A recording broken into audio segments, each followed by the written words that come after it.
તમે ક્યાં લઈને આવ્યા હો? અરે છે ને આમ જો આયા મજા આવે આપણને સમજો કોઈ ભાડી ન જાય એ મીઠી મીઠી વાતો કરી બહુ મજા આવે એ ખસે ને આ ચમચા જાજા હોય આપણે કંઈક બોલતા ને તો ઘરે જઈને 10 ચમચાગીર કરે અને મારા તો ભાઈબંધ શીખે શું છે નખો દે મારી વાહે પડી ગયા હશે ગમે હોય ને તો આ મને ડોકા જોતા આવે ને ઘરે જઈને ભાભી મારો ભાઈ આમ ઓલો મરદ મસાલો આમ કાંઈક કરે કરે નથી હું શું કહું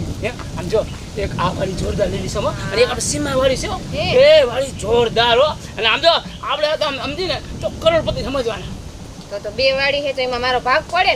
ને કેમ તારો ભાગ પડે ને હું તમારી ઘરવાળી નહીં અડધી તમે હમણાં નતું કીધું હારી અડધી ઘરવાળી એટલે હા મેં કીધું કે હારી અડધી ઘરવાળી તો પણ હું શું કહું હા ને તાર બેન બે વાત કરીશું હો અડધો ભાગ તો મને દેવો જ પડે ને હા સાચી વાત છે હારી અડધી ઘરવાળી કે ભાગ દેવો પડે કા કાંઈ વાંધો હું એ બધું મૂકીને પછી